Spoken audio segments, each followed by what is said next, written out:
എപ്പോഴെവിടെ വെച്ചാണ് അപകടം വരുന്നതെന്നറിയില്ല. ഇന്ന് വെളുപ്പാങ്കാലത്ത് പത്രമെടുത്തപ്പോ ഏതൊരു മനുഷ്യന്റെയും മനസ്സ് കണ്ണു നിറയുകയാണ്. മലപ്പുറം ജില്ലയില് പടച്ചവനെ സ്കൂളിൽ പഠിപ്പിക്കുന്ന ടീച്ചർമാര് അവര് സഞ്ചരിച്ച വാഹനം മറിഞ്ഞിട്ട് മൊബൈൽ എടുത്തു നോക്കുമ്പോ 9 ആംബുലൻസുകൾ ഇങ്ങനെ നിരന്നു പോവുകയാണ്. എന്തൊക്കെ പ്രതീക്ഷയായിരുന്നടോ. ഒരു കുടുംബമല്ലേ പടച്ചവനെ. ഉമ്മ പോയാ പിന്നെ എല്ലാം പോയില്ലേ. ഉമ്മ പോയില്ലേ സഹോദരിമാര്. എത്ര സഹോദരിമാരാണ് അല്ലാഹുവേ പടച്ച റബ്ബിന്റെ വിധിക്ക് മുന്നിൽ തലതാഴ്ത്തി യാത്രയായത്. റബ്ബേ എല്ലാ പ്രതീക്ഷകളും അണഞ്ഞില്ലേ. ഒരൊറ്റ നിമിഷം കൊണ്ട് സർവ്വതും തകർന്ന് തരിപ്പടമായില്ലേ. അർഹമുറഹീമായ അല്ലാഹ് ആ മരണപ്പെട്ടു പോയ സഹോദരിമാരുടെ കുടുംബത്തിലെ മക്കൾക്ക് നീ സമാധാനം കൊടുക്കണേ അല്ലാ. ക്ഷമ കൊടുക്കണേ അല്ലാ. ഉമ്മയ്ക്ക് പകരം ആരുമാകില്ല അല്ലാ. റബ്ബേ ആ കുടുംബങ്ങൾക്ക് നീ സമാധാനം കൊടുക്കു റബ്ബേ. ആ സഹോദരിമാരുടെ മണ്ണറ നീ മണിയറയാക്കണേ പടച്ചവന്. ഒറ്റയടിക്കെല്ലാം അവസാനിച്ചു പോയല്ലോ. ഇതാണോ അപകടങ്ങളും ദുരന്തങ്ങളും? ഇതിനെ തട്ടിമാറ്റ അല്ലാഹുവിന്റെ റസൂലല്ലേ പറഞ്ഞത്, അസ്സദഖത്തു റദ്ദുൽ ബലാ. സദഖ വിപത്തുകളെ തട്ടിമാറ്റുമെന്ന് നബി മുഹമ്മദ് മുസ്തഫ സ്വല്ലല്ലാഹു അലൈഹി വസല്ലമ തങ്ങൾ പറയുകയാണ്. മാരകമായ രോഗങ്ങളുണ്ടല്ലോ ഉസ്താദേ, ക്യാൻസറാ, ട്യൂമറാ.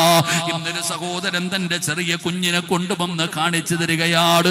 ഉസ്താദേ സർജറി പറഞ്ഞിരിക്കുകയാണ്. റഹ്മാനായ റബ്ബേ ആ കുഞ്ഞിന് നീ ശിഫ കൊടുക്കണേ തമ്പുരാന്. നീ ശിഫ കൊടുക്കണേ തമ്പുരാന്. ഇതുപോലെ രോഗം പിടിച്ച എത്രയോ പേരെ നമ്മൾ കാണുന്നവരാണ്.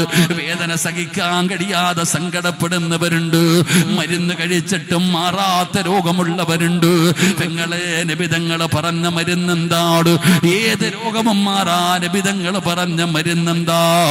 അള്ളാഹുവിന്റെ പ്രവാചകം പറയുന്നു, അള്ളാഹുവിന് ചില അടിമകളുണ്ട്. അള്ളാഹുവിന് ചില അടിമകളുണ്ട്. ആ അടിമകൾക്ക് രോഗം വന്നാ അവര് സദഖ കൊടുത്ത് ചികിത്സിക്കുമെന്ന് നബി മുഹമ്മദ് മുസ്തഫ സ്വല്ലല്ലാഹു അലൈഹി വസല്ലമ തങ്ങൾ പറയുകയാണ്. അവര് സദഖ കൊടുത്ത് ചികിത്സിക്കുന്നവരാണ്. ചികിത്സിക്കു പെങ്ങള്, നിന്റെ രോഗം സദഖ കൊടുത്ത് ചികിത്സിക്കു പെങ്ങള്. ചിരിയും കളിയും തമാശയും എല്ലാം പടച്ചവനെ തകർത്തു കളയുന്ന ക്യാൻസർ പോലെ, ട്യൂമർ പോലെ, കിഡ്നി രോഗം പോലെ, ലിവർ രോഗം പോലെ മാരകമായ രോഗത്തിന്റെ അണുക്കൾ നിന്റെ ശരീരത്തിലുണ്ടോ? നമുക്കറിയില്ല പെങ്ങള്. ഓരോ രൂപ ഇടുമ്പോ അള്ളാരോട് പറയണം, പടച്ചവരെ ഏതെങ്കിലും മാരകമായ രോഗത്തിന്റെ അണുക്കൾ എന്റെ ശരീരത്തിലുണ്ടെങ്കിൽ ഈ കൊടുക്കുന്ന സദഖയുടെ ബറക്കത്ത് കൊണ്ട് കരിച്ചു കളയണേ അല്ലാ. പനിയാക്കി മാറ്റണേ അല്ലാ. സദഖ കൊടുത്താൽ വിപത്തുകൾ മാറും. പടച്ചവൻ ഇന്നലെ മരണപ്പെട്ടു പോയ ആ പ്രിയപ്പെട്ട സഹോദരിമാർ അള്ളാഹു അവർക്ക് സ്വർഗം കൊടുത്ത് അനുഗ്രഹിക്കുമാറാകട്ടെ. അവരുടെ കുടുംബങ്ങൾക്ക് അള്ളാഹു സമാധാനം നൽകി അനുഗ്രഹിക്കുമാറാകട്ടെ. ഒറ്റയടിക്ക് പോയില്ലേ സഹോദരിമാരെ. ഉമ്മ പോയി, ഇനി ആരുണ്ട്? ഉമ്മ പോയി, ആരുണ്ട്? മക്കൾക്ക് ഉമ്മ നഷ്ടപ്പെട്ടു പോയാ, വാപ്പ നഷ്ടപ്പെട്ടു പോയാൽ ഒരു പരിധിയുണ്ട്. പക്ഷെ ഉമ്മ നഷ്ടപ്പെട്ടു പോയാ പിന്നെ ആരുണ്ട്? അല്ലാഹു സുബ്ഹാനഹു വ തആല അവരുടെ കുടുംബത്തിനൊക്കെ അല്ലാഹു സമാധാനം നൽകുമാറാകട്ടെ. നമുക്ക് പഠിക്കാൻ കഴിയുന്ന ഒന്നാമത്തെ പാഠം, ആ സ്വഹാബിക്ക് വല്ലാത്ത ലജ്ജയായിരുന്നു. ആ സ്വഹാബിക്ക് വല്ലാത്ത ലജ്ജയായിരുന്നു. പടച്ചവനെ, ലജ്ജയെന്ന് പറയുന്നത് നല്ല ഒരു സ്വഭാവമാണ്. ചിലര് പറയാറുണ്ട്, അവനൊരു പെണ്ണിനെ പോലെ ഇരിക്കുകയാണ്, ഇവൻ ആരോടും മിണ്ടാറില്ല, ഇവക്ക് വല്ലാത്ത നാണമാണ്. ഉമ്മ പറയുന്നവന്മാരുടെ മുമ്പിൽ പോയി നിൽക്കാ. ആണുങ്ങളെ വീട്ടിൽ കയറി വരുമ്പോ ഉമ്മ പറയുകയാ, അങ്ങോട്ട് നിൽക്ക് എന്റെ പെങ്ങളെ. അള്ളാന്റെ റസൂലിന്റെ മുമ്പിൽ ഒരു വാപ്പ വന്നിട്ട് പറഞ്ഞു, യാ റസൂലല്ലാഹ്, ഇവന് വല്ലാത്ത ലജ്ജയാ നബിയേ. ഉമ്മമാരുടെ പരാതി എന്താ? വീട്ടിൽ ആര് വന്നാലും ഇവള് മിണ്ടൂല, ആരുടെ മുമ്പിലും പോയി നിൽക്കൂല, ഇവക്ക് ഭയങ്കര നാണാ. ഉസ്താദെ, ഇവനെങ്ങനെ എപ്പോ നോക്കിയാലും റൂമിനകത്ത് കയറി ഇരിക്കുക, ആരോടും മിണ്ടത്തുമില്ല, പോത്തുമില്ല, ഭയങ്കര ലജ്ജയാന്നാ പറയുന്നത്. നബിതങ്ങളുടെ മുമ്പിൽ ഒരു വാപ്പ വന്നിട്ട് പറഞ്ഞു, നബിയെ, എന്റെ മോനാണെങ്കിൽ ആരുടെ മുമ്പിലും വരത്തില്ല, ഇവന് വല്ലാത്ത ലജ്ജയാ നബിയെ, നാണമാ നബിയെ. നബിതങ്ങൾ പറഞ്ഞു, അവനെ വിട്ടേക്കാൻ, ഉപദേശിക്കണ്ട. അള്ളാന്റെ റസൂൽ സല്ലല്ലാഹു അലൈഹി വസല്ലം തങ്ങൾ പറഞ്ഞു, ആ മോനെ വിട്ടേക്ക്, ഉപദേശിക്കണ്ട, കാരണം ഈമാൻ ഉള്ളതിന്റെ അടയാളമാണ് ലജ്ജ എന്ന് മഹാനായ നബിയിന റസൂലുള്ളാഹി സല്ലല്ലാഹു. നിനക്കതില്ലാത്തതിന് സങ്കടം പറഞ്ഞിട്ട് കാര്യമുണ്ടോ? നീ ആരുടെ മുമ്പിലും കയറി നിൽക്കും, നീ ആരുടെ മുമ്പിലും പോയി നിൽക്കും, നിനക്കതൊന്നുമില്ല. പക്ഷെ ആ കുട്ടിക്ക് ബോധമുണ്ട്, ഈമാൻ ഉള്ളത് കൊണ്ടാ, അള്ളാനെ പേടിയുള്ളത് കൊണ്ടാ ഇങ്ങനെ നിൽക്കണേ. അതുകൊണ്ട് എൻ്റെ പ്രിയപ്പെട്ട സഹോദരിമാരെ, ലജ്ജയുണ്ടാകണം. ലജ്ജയില്ലെങ്കിൽ പിന്നെ എന്തും കാണിച്ചോ പറഞ്ഞിട്ട് കാര്യമില്ല. അള്ളാഹു നമുക്ക് ലജ്ജ നൽകി അനുഗ്രഹിക്കുമാറാകട്ടെ. എൻ്റെ പ്രിയപ്പെട്ടവരെ, ഉസ്മാൻ റളിയല്ലാഹു തആല അൻഹുവിൻ്റെ ജീവിതത്തിൽ നിന്ന് പഠിക്കാൻ കഴിയുന്ന ഒന്നാമത്തെ പാഠം. 2 നിർത്താറായോപ്പാ, 10:40 10:40 11 മണിക്ക് നിർത്തണമെന്ന് എൻ്റെ ആഗ്രഹം. ഇൻഷാ അല്ലാഹ് ഒരെണ്ണം കൂടെ പറയണോ നിർത്തണോ? ഒരെണ്ണം കൂടെ പറയണോ നിർത്തണോ? ഇൻഷാ അല്ലാഹ് ഒന്ന് കൈപൊക്കിക്ക്. പറയണമെന്ന് ആഗ്രഹമുള്ള, ഉസ്താദ് പ്രസംഗിക്കണമെന്ന് ആഗ്രഹമുള്ളവരൊക്കെ ഒന്ന് കൈപൊക്കിക്ക്. ഭൂരിഭാഗം പേര് കൈപൊക്കിയാലേ, ചില അരക്കയ്യന്മാരും ഉണ്ട്, അതാ നോക്കണേ. അൽഹംദുലില്ലാഹ്, ഈ കൈപൊക്കിയ എല്ലാവർക്കും നീ നല്ല മരണം കൊടുക്കണേ പടച്ചോനെ. അള്ളാഹുവെ, ഒരാളുടെ മുമ്പിലും കൈനീട്ടേണ്ട അവസ്ഥ വരുത്തല്ല റഹ്മാനെ. അള്ളാഹുവെ പടച്ചവനെ, നിന്റെ സ്വർഗത്തിന്റെ അവകാശികളെ നീ പെടുത്തണേ റഹ്മാനെ. എൻ്റെ പ്രിയപ്പെട്ട സഹോദരങ്ങളെ, ഉസ്മാൻ റളിയല്ലാഹു തആല അൻഹുവിന്റെ രണ്ടാമത്തെ പ്രത്യേകത എന്താ? ഉസ്മാൻ റളിയല്ലാഹു തആല അൻഹുവിന്റെ രണ്ടാമത്തെ പ്രത്യേകത അള്ളാഹുവിനെ വല്ലാത്ത പേടിയാ. ഉസ്മാൻ റളിയല്ലാഹു തആല അൻഹുവിന് വല്ലാത്ത ഭയമായിരുന്നു പടച്ചവരെ, അള്ളാഹനെ വല്ലാത്ത പേടി. ഉസ്മാൻ നിങ്ങളുടെ ചരിത്രം നിങ്ങൾ എടുത്ത് വായിച്ചു നോക്കൂ, വല്ലാതെ അള്ളാഹുവിനെ ഭയന്നിരുന്നു ഉസ്മാൻ റളിയല്ലാഹു തആല അൻഹു. പടച്ചവനെ എപ്പോഴും ഇങ്ങനെ കരയാറുണ്ട് ഉസ്മാൻ നിങ്ങളുടെ ജീവിതം നോക്കിയ. ഖബർ കാണുമ്പോഴാണ് ഏറ്റവും കൂടുതൽ കരയാറ്. ഉസ്മാൻ റളിയല്ലാഹു തആല അൻഹുവിന്റെ ജീവിതത്തിൽ ഖബർ കാണുമ്പോൾ വല്ലാത്ത കരച്ചില. അപ്പൊ ഈ സഹാബത്ത് ഒരിക്കൽ ചോദിച്ചു, തങ്ങളെ നരകം പറയുമ്പോൾ നിങ്ങൾ ഇതുപോലെ കരയാറില്ലല്ലോ. നരകം പറയുമ്പോഴോ മഹ്ശറ പറയുമ്പോഴോ അള്ളാഹുവിന്റെ ഭയാനകമായ അദാബുകളെ കുറിച്ച് പറയുമ്പോഴെങ്കിലും നിങ്ങൾ ഇങ്ങനൊന്നും കരയാറില്ല. ഈ ഖബർ കാണുന്ന സമയത്ത് നിങ്ങൾ ഇങ്ങനെ കരയുന്നത് എന്താ? മഹാനായ സയ്യിദന ഉസ്മാൻ റളിയല്ലാഹു തആല അൻഹു പറഞ്ഞൊരു മറുപടിയുണ്ട്. എന്റെ പ്രിയപ്പെട്ടവരെ, സ്വഹാബത്ത് ചോദിച്ചു, നബിയെ, അല്ലാഹുവിന്റെ പ്രവാചകൻ സല്ലല്ലാഹു അലൈഹി വസല്ലമ തങ്ങളുടെ മരുമകനാണ് ഉസ്മാൻ തങ്ങള്. നബി തങ്ങളുടെ 2 പെൺമക്കളെ വിവാഹം കഴിക്കാൻ ഭാഗ്യം കിട്ടിയ സ്വഹാബിയാണ്. ആ സ്വഹാബിയോട് ചോദിക്കുകയാണ്, നരകം പറയുമ്പോ നിങ്ങൾ ഇതുപോലെ കരയാറില്ല, അള്ളാഹുവിന്റെ അദാബുകളെ കുറിച്ച് പറയുമ്പോ നിങ്ങൾ ഇതുപോലെ കരയാറില്ല. ഉസ്മാൻ തങ്ങളെ, ഖബർ കാണുമ്പോ നിങ്ങൾ വല്ലാതെ കരയുന്നുണ്ടല്ലോ. ആ സമയത്ത് ഉസ്മാൻ തങ്ങൾ പറഞ്ഞ മറുപടി എന്താണ്? ഉസ്മാൻ തങ്ങൾ പറഞ്ഞ മറുപടി, എന്റെ പ്രിയപ്പെട്ട സഹോദരാ, മോനെ, ഖബർ കാണുമ്പോ ഉസ്മാൻ തങ്ങൾ വല്ലാതെ കരയാറുള്ള കാരണം, എന്റെ പ്രിയപ്പെട്ടവര്, അൽ ഖബറു അവ്വലു മൻസിലിൻ മിൻ മനാസിലിൽ ആഖിറ. ആ ഖബറിനകത്ത് ഒരു മനുഷ്യനെ രക്ഷപ്പെട്ട് കഴിഞ്ഞാൽ ബാക്കിയുള്ള സ്ഥലങ്ങൾ മുഴുവനും രക്ഷപ്പെടുകയാണ്. അവിടെ പരാജയപ്പെട്ട് കഴിഞ്ഞാൽ ബാക്കിയുള്ള സ്ഥലങ്ങൾ മുഴുവനും പരാജയപ്പെടുകയാണ്. എന്തുകൊണ്ടാണ് ഖബർ കാണുമ്പോ ഉസ്മാൻ തങ്ങൾ കരയുന്നതെന്നറിയോ? എന്റെ പ്രിയപ്പെട്ടവരെ, നമുക്ക് ഒറ്റയ്ക്ക് ജീവിച്ച ശീലമില്ലടോ. നമ്മൾ ഒറ്റയ്ക്ക് ജീവിച്ച ശീലമില്ലാത്തവരാണ്. പടച്ചവരെ, നമ്മൾ ദുനിയാവിൽ ജീവിക്കുമ്പോ വാപ്പയുണ്ട്, ഉമ്മയുണ്ട്, കൂടപ്പിറപ്പുണ്ട്, കുടുംബക്കാരുണ്ട്, കൂട്ടുകാരുണ്ട്. നമ്മളെപ്പോഴും ആൾക്കാരുടെ കൂടെയാണ്. ഒന്നുകിൽ വാപ്പ കാണും, അല്ലെങ്കിൽ ഉമ്മ കാണും, കൂടപ്പിറപ്പ് പാട്, ഭാര്യ കാണും, മക്കള് കാണും, ആരുമെങ്കിലും നമ്മുടെ കൂടെ കാണുമല്ലോ. പടച്ചവനെ, നമ്മൾ മരണപ്പെട്ടു, നമ്മൾ നാളെ മസ്റയിൽ പോകുമ്പോ നമ്മൾ ഒറ്റയ്ക്കല്ല പോകുന്നത്. പടച്ച റബ്ബേ, നമ്മൾ നരകത്തിലാണെന്ന് കരുത്. നരകത്തിലായാലും അവിടെ കൂടെയാളുണ്ട്. നമ്മൾ സ്വർഗത്തിലാണെങ്കിൽ അവിടെയും ആളുണ്ട്, അറാഫിലാണെങ്കിലും അവിടെയും ആളുണ്ട്. പടച്ചവനെ, നമ്മൾ എവിടെ പോയാലും നമ്മുടെ കൂടെ ആരെങ്കിലും ഒക്കെ കടന്നു വരികയാണ്. നമ്മൾ നരകത്തിലാണെങ്കിലും സ്വർഗത്തിലാണെങ്കിലും മഹ്ശറയിലാണെങ്കിലും ദുനിയാവിലാണെങ്കിലും നമ്മൾ എവിടെ പോയാലും നമ്മുടെ കൂടെ ആരെങ്കിലും വരാറുണ്ട് സഹോദരാ. പക്ഷേ നമ്മൾ ജീവിതത്തിൽ ഒറ്റയ്ക്ക് പോയി കിടക്കുന്ന ഒരേ ഒരു സ്ഥലമേ ഉള്ളൂ. നമ്മൾ ഒറ്റയ്ക്കാ പോകുന്നത്. ജീവിതത്തിൽ ഒറ്റയ്ക്ക് പോയി കിടക്കുന്ന ഒരേ ഒരു സ്ഥലമേ ഉള്ളൂ. അതെവിടെയാണെന്നറിയോ? അത് പള്ളിപ്പറമ്പിലെ ഖബറിനകത്താ മോനെ. ആ ഖബറിനകത്ത് വാപ്പയില്ല, ഉമ്മയില്ല, ഭാര്യയില്ല, മക്കളില്ല, കൂടപ്പറപ്പില്ല, കൂട്ടുകാരില്ല, കുടുംബക്കാരില്ല, ഒരു മനുഷ്യനുമില്ലാതെ ഏകാന്തതയുടെ വീടായ ഖബറിനകത്ത് നമ്മൾ ഒറ്റയ്ക്ക് പോയി കിടക്കേണ്ടവരാണ്. അവിടെ ആരും നമ്മുടെ കൂടെ വരില്ലല്ലോ, അവിടെ ആരും നമ്മുടെ കൂടെ വരില്ലല്ലോ. അതുകൊണ്ടാണ് ഉസ്മാൻ തങ്ങൾ ഖബറിനെ കുറിച്ച് പറഞ്ഞ, ഖബർ കണ്ടാ വല്ലാതെ കരയുമായിരുന്നു. കരയണം സഹോദരാ, കരയണം സഹോദരാ. അല്ലാഹുവിന്റെ റസൂൽ സല്ലല്ലാഹു അലൈഹി വസല്ലമ തങ്ങൾ പറഞ്ഞല്ലോ, ഖബറിനെ കുറിച്ച് പറഞ്ഞാൽ എന്റെ പൊന്നുമക്കളെ കരയണം സഹോദരാ. ഖബറെന്നു കേട്ടാൽ തൽക്ഷണം ഞെട്ടേണ്ടതാ, കണ്ടാലുടൻ വാ വിട്ടു നീ കരയേണ്ടതാ. മേടയ്ക്കു പകരം മാളമാ സുബ്ഹാന റബ്ബി അതിൽ കിടക്കേണ്ടതാ നസുമാന. ഇതൊക്കെ ചിന്തിച്ചു നീ കരയുക സോദരാ, എങ്കിൽ സുറൂറായി നീ കിടക്കും മറുകരാ. മക്കളെ, ഖബറിനെ കുറിച്ച് പറയുന്നത് കേട്ടാല്, ഖബറിനെ കുറിച്ച് പറയുന്നത് കേട്ടാല് കരയണമെന്നാണ്. ഖബറിനെ കുറിച്ച് പറയുന്നത് കേട്ടാലേ പേടിക്കണമെന്നാണ്. ഖബർ കണ്ടാ കരയണം, ഖബർ കണ്ടാ കരയണം. ആരാടോ കരയുന്നത്? ഇന്ന് ഖബർ കുഴിക്കുന്നവനും ചിരിക്കുകയാണ്. ഖബർ കുഴിക്കുന്നവൻ പോലും മുണ്ട് മടക്കി കുത്തി വായിൽ വീടി കുറ്റി വെച്ച് തമാശ പറഞ്ഞിട്ടാ കുഴിക്കുന്നത്. അവൻ കരയാറില്ല, അവനൊരു പേടിയില്ല.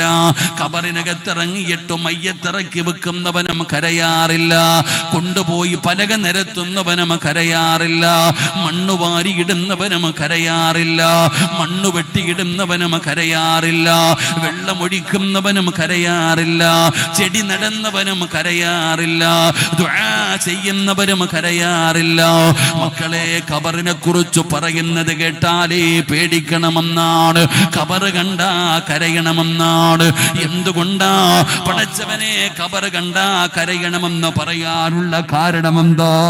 എന്റെ പ്രിയപ്പെട്ടവര്, ഖബറിന്റെ ചാരത്തു പോകുന്ന ഓരോ മനുഷ്യനോടും ഖബർ സംസാരിക്കുന്നുണ്ടോ? ഖബറിന് നാവുണ്ട് സഹോദരാ, ഖബറിന് നാവുണ്ട് സഹോദരാ. ഞാൻ സംസാരിക്കുന്നത് പോലെ ഖബറിനും നാവുണ്ടടോ. ഖബറിന്റെ പരിസരത്ത് പോകുന്നവരോട് ഖബർ സംസാരിക്കുന്നുണ്ട്. കേൾക്കാൻ പറ്റണം സഹോദരാ. എന്തുകൊണ്ടാണ് കരച്ചിൽ വരാത്തതെന്നറിയുവോ? നമുക്കറിയാഞ്ഞിട്ടാണ്. ആ ഖബറിനെ കുറിച്ച് നമുക്കറിയാഞ്ഞിട്ടാണ്. അല്ലാഹുവിന്റെ പ്രവാചകൻ സ്വല്ലല്ലാഹു അലൈഹി വസല്ലമ തങ്ങള് അവിടെന്ന് പറയുകയായി, ഈ നാട്ടിൽ ഖബർ കുഴിക്കുന്ന സഹോദരനോട് പറയുകയാണ്, മോനെ ഖബർ കുഴിക്കുന്ന സമയത്ത് നീ ഒന്ന് ചിന്തിക്കണേ. നബി തങ്ങൾ പറഞ്ഞ ഹദീസ് എന്തെന്നറിയുവോ? ലൗലം യഅലമു മാ യഅതീഹി ബഅദൽ മൗത്ത് മാ അകില അകിലാ വലാ ശരിബ ശുർബാ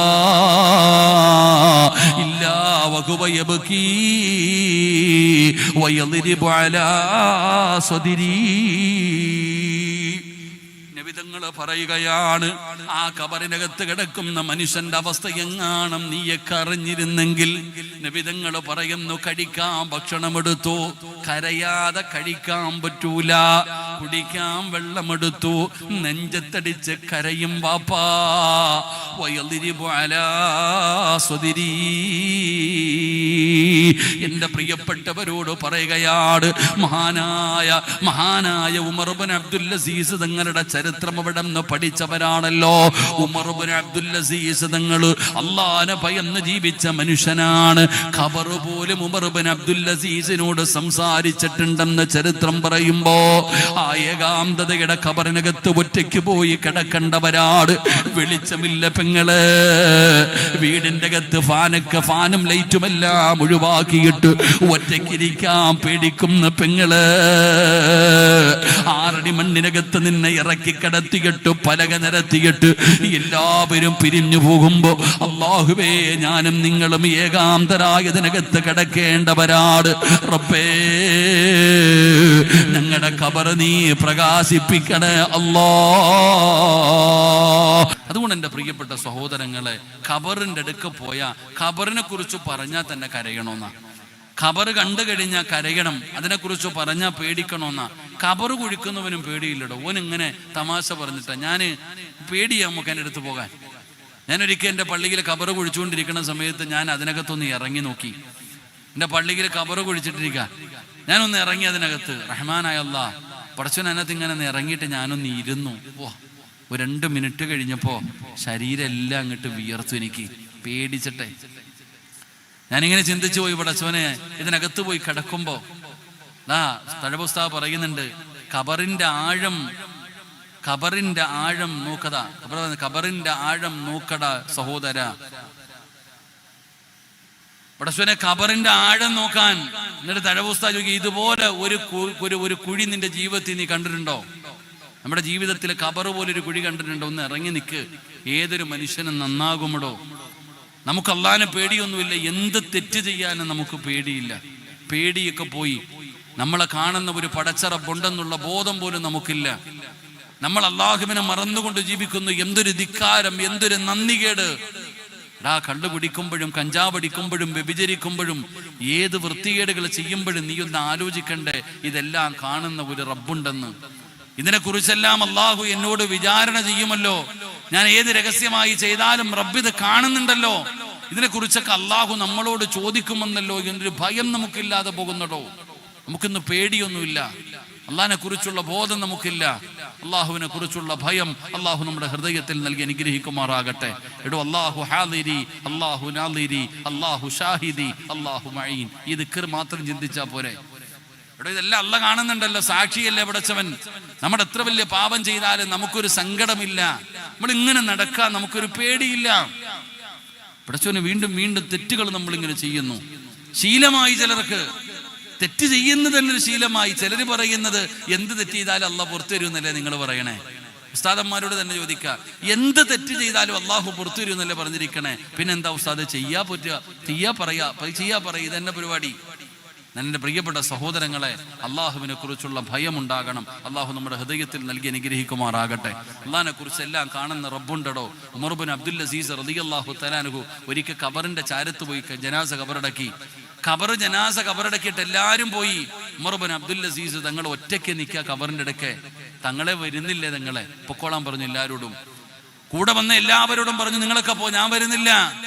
ഉമർ ബിൻ അബ്ദുൽ അസീസ് തങ്ങളോട് പറഞ്ഞു, വാദങ്ങളെ മയ്യത്തടക്കി, എല്ലാം കഴിഞ്ഞില്ലേ, കുളിപ്പിച്ചു, കഫം പൊതിഞ്ഞു, നിസ്കരിച്ചു, ഖബറടക്കി, എന്തിനാ തങ്ങൾ അവിടെ നിൽക്കണേ? നിങ്ങൾ പൊക്കോളാൻ പറഞ്ഞു. ഉമർ ബിൻ അബ്ദുൽ അസീസ് റളിയല്ലാഹു തആല അൻഹു എല്ലാവരെയും പറഞ്ഞു വിട്ടിട്ട് ഒരു പഴയ ഖബറിന്റെ ചാരത്ത് പോയിട്ട് ഇങ്ങനെ നിന്ന് കരയുന്നുണ്ട്. ഇങ്ങനെ കരയണ കണ്ടപ്പോ ഈ ഖബർ ചോദിച്ചു, ഏയ് ഉമർ ബിൻ അബ്ദുൽ അസീസെ, കുറെ നേരമായല്ലോ നീ നിന്ന് കരയുന്നത്, എന്നോടൊന്നും നിനക്ക് ചോദിക്കാനില്ലേ? ഉമർ ബിൻ അബ്ദുൽ അസീസ്, ഞാനിത് പറഞ്ഞപ്പോ നിങ്ങൾക്ക് വിശ്വാസം വരുന്നില്ലല്ലോ. ഇവ എന്താ പറയണ? ഖബർ സംസാരിക്കുവോ? എടാ ചങ്ങാതി, നിന്റെ ചെവി കൊണ്ട് തന്നെ നീ കേൾക്കും. ഇവിടത്തെ പള്ളിയിലേക്ക് 3 കഷ്ണം തുണിയിൽ നിന്നെ പൊതിഞ്ഞിട്ട് ആ മയ്യത്ത് നിസ്കാരം കഴിഞ്ഞിട്ട് ആ പള്ളിപ്പറമ്പിലേക്ക് നിന്റെ ജനാസ ഇറക്കുമ്പോ നീ ശ്രദ്ധിച്ചിരുന്നോ? ആ ഖബർ നിന്നോട് സംസാരിക്കുന്നത് നിനക്ക് കേൾക്കാം. അള്ളാഹു നമുക്ക് ഈമാൻ തരുമാറാകട്ടെ. ഇപ്പൊ കേൾക്കൂല, ഇപ്പൊ അത് കേൾക്കാനൊന്നും നമുക്ക് സമയമില്ല. എടാ, ഏത് നന്നാകാത്തവനും നന്നാകാനുള്ള വഴി എന്താ? പള്ളിപ്പറമ്പിൽ പോയാ മതി. ഈ നാട് വിറപ്പിച്ച് നടന്ന ഒരുത്തന്റെ നെഞ്ചിന്റെ മുകളില് ഒരു മൈലാഞ്ചി ചെടി കിളിച്ചു നിൽക്കുന്നുണ്ട്. ആ മൈലാഞ്ചി ചെടി നിന്നോട് പറയുന്നുണ്ട്, നാട് വിറപ്പിച്ചവന്റെ തലച്ചോറിലെ വളവെടുത്തിട്ടാ ഞാനിങ്ങനെ നിക്കണേ, നടന്നു ഇങ്ങനെ, നീ ഇതുപോലെ വരാനുള്ളതാ, നീ ഇതുപോലെ എൻ്റെ അടി വരും, നടന്നു ഇങ്ങനെ, എൻ്റെ മുകളിൽ കൂടെ നീ ഇങ്ങനെ നടന്നു, എൻ്റെ അടുക്കൽ വരാനുള്ളതാ. ഉമർ ബിൻ അബ്ദുൽ അസീസിനോട് ചോദിച്ചു, അറിയണോ എൻ്റെ അടുത്ത്, എൻ്റെ അകത്ത് കിടക്കുന്നവന്റെ അവസ്ഥ അറിയണോ? ഉമർ ബിൻ അബ്ദുൽ അസീസ് തങ്ങൾ ചോദിച്ചു, എന്താണ്? ഖബർ അങ്ങോട്ട് പറഞ്ഞു കൊടുത്തു. ഒരു ജനാസ കൊണ്ടുവച്ചാൽ ഞാൻ എങ്ങനെയാ പെരുമാറുന്നേ? ഇങ്ങോട്ട് പറയാൻ തുടങ്ങി. ഉമർ ബിൻ അബ്ദുൽ അസീസ് തങ്ങൾ നിലവിളിച്ചുകൊണ്ട് താഴെ വീണു. ഖബറങ്ങിട്ട് പറയാൻ തുടങ്ങി, ഞാൻ അവന്റെ കഫൻ തുണി വലിച്ചു കീറും, അവന്റെ കഫൻ തുണികൾ ഞാൻ വലിച്ചു കീറും. ഖബറങ്ങിട്ട് പറയാ, ഒരു മയ്യത്ത് കൊണ്ടുവച്ച പെരുമാറുന്നത് എങ്ങനെയാണെന്ന്. ഉമർ ബിൻ അബ്ദുൽ അസീസ് നിലവിളിച്ചുകൊണ്ട് പറഞ്ഞു, പറയല്ലേ പറയല്ലേ എന്ന് പറഞ്ഞു. താഴേക്ക് തളർന്നു വീണു. ഖബറിന്റെ മുകളിൽ കിടന്നിട്ട് ഉമർ ബിൻ അബ്ദുൽ അസീസ് തങ്ങൾ കരയാ. കണ്ണീന്നിങ്ങനെ ആ മണ്ണിലേക്ക് കണ്ണുനീര് വീഴുന്നുണ്ട്. ആ കരച്ചില് കണ്ട് സങ്കടം വന്നപ്പോ ഖബർ പറഞ്ഞു കൊടുത്തു, ഹല്ലദുല്ലുക അലാ കുഫാനില തുബില, രക്ഷപ്പെടാനുള്ള 5 വഴികള്. ഖബറിനകത്ത് രക്ഷപ്പെടാനുള്ള 5 വഴികൾ പറഞ്ഞു കൊടുത്തു. അതുകൊണ്ട് എൻ്റെ പ്രിയപ്പെട്ട സഹോദരങ്ങളെ, മുഅ്മിനീങ്ങളെ, എനിക്ക് നിങ്ങളോട് പറയാനുള്ളത്, നമ്മൾ ആരും മലക്കുകളല്ല, നമ്മളെല്ലാവരും മനുഷ്യന്മാരാ. നമ്മളെല്ലാവരും മനുഷ്യന്മാരാ. നബി തങ്ങൾ പറഞ്ഞു, കുല്ലു ബനി ആദമ ഖത്താഉൻ വ ഖൈറുൽ ഖത്താഈന അത്തവ്വാബൂൻ. ആദമിന്റെ മക്കൾ എല്ലാവരും തെറ്റ് ചെയ്യുന്നവരാ. ആദമിന്റെ സന്താനങ്ങൾ മുഴുവനും തെറ്റ് ചെയ്യുന്നവരാ. നമ്മളെല്ലാവരും ജീവിതത്തിൽ ഒരുപാട് തെറ്റ്. ഇന്ന് ചെയ്തതിന്റെ കണക്കറിയോ? രാവിലെ ഉറക്കത്തിൽ നിന്ന് എഴുന്നേറ്റു, ഈ 11 മണി വരെ ചെയ്തതെന്ന് ചിന്തിച്ച്, കണ്ണുകൊണ്ട് കണ്ടത് പാപം, ചെവി കൊണ്ട് കേട്ടത് പാപം, നാവുകൊണ്ട് പറഞ്ഞത് പാപം, കൈകൊണ്ട് തൊട്ടത് പാപം, കാലുകൊണ്ട് നടന്നത് പാപത്തിലേക്ക്, ഹൃദയം കൊണ്ട് ചിന്തിച്ചതുപോലും പാപം. ഇന്നത്തെ ഒരു ദിവസത്തെ കണക്ക് പോലും എനിക്ക് നിങ്ങൾക്ക് അറിയില്ല. അതുകൊണ്ട് സഹോദരങ്ങളെ, എല്ലാവരും തെറ്റു ചെയ്യുന്നവരാ. പക്ഷെ തെറ്റു ചെയ്യുന്നവരിൽ ഏറ്റവും നല്ലവനാരാ? ആ തെറ്റു ചെയ്യുന്നവരിൽ ഏറ്റവും നല്ലവനാരാ? ആ ചെയ്ത തെറ്റ് അള്ളാഹുവിന്റെ മുമ്പിൽ ഏറ്റുപറയുന്നവനാണെന്ന് ആദരവായ പ്രവാചകൻ നബി മുഹമ്മദ് മുസ്തഫ. പാപം ചെയ്തവൻ അള്ളാഹിനോട് പറയണം. അള്ളാഹിനോട് പറഞ്ഞ അള്ളാഹു പുറത്തു തരും. അള്ളാഹു നമ്മുടെ പാപങ്ങൾ മുഴുവനും പുറത്തു തരുമാറാകട്ടെ. അള്ളാഹു നമ്മുടെ പാപങ്ങൾ മുഴുവനും പുറത്തു തരുമാറാകട്ടെ. അപ്പോൾ ഇൻഷാ അള്ളാഹ് സമയം 11 മണിയായി. എൻ്റെ പ്രിയപ്പെട്ട സഹോദരങ്ങളെ, ഒരുപാട് വഅദ് പറയുന്നതിലൊന്നും കാര്യമില്ല. നാളെ സുബഹി നിസ്കരിക്കൽ ഫർളാണ്, വഅദ് കേൾക്കൽ സുന്നത്താണ്. ഈ വഅദും കേട്ട് 12 മണി വരെ 1 മണി വരെ വഅദും പറഞ്ഞിട്ട് പോയി കിടന്നുറങ്ങിയിട്ട് ഇത് കാരണം ഏതെങ്കിലും ഒരു മനുഷ്യൻ നാളെ സുബഹി നിസ്കരിച്ചില്ലെങ്കിൽ അള്ളാഹു നമ്മളെ കാത്തിരക്ഷിക്കുമാറാകട്ടെ. അതുകൊണ്ട് ഇൻഷാ അള്ളാഹ് നിങ്ങളുടെ നാട്ടിൽ വരാനും നിങ്ങളെ കാണാനും നിങ്ങളുടെ കൂടെ കുറച്ച് സമയം ചെലവഴിക്കാൻ കഴിഞ്ഞത് വലിയൊരു സന്തോഷമായി കരുതുന്നു. അൽഹംദുലില്ലാഹ്. അള്ളാഹു സുബ്ഹാനഹു വ തആല പറഞ്ഞതും കേട്ടതുമൊക്കെ അള്ളാഹു ഒരു സ്വാലിഹായ അമലായി അള്ളാഹു സ്വീകരിക്കുമാറാകട്ടെ. അപ്പൊ ഇൻഷാ അള്ളാഹ് ഒന്ന് റബ്ബിന്റെ മുമ്പിൽ പറയാനുള്ളതൊക്കെ ഒന്ന് പറഞ്ഞ് തൗബ ചെയ്തിട്ട് നമുക്ക് പിരിയാം. അള്ളാഹു ഭാഗ്യം തരുമാറാകട്ടെ.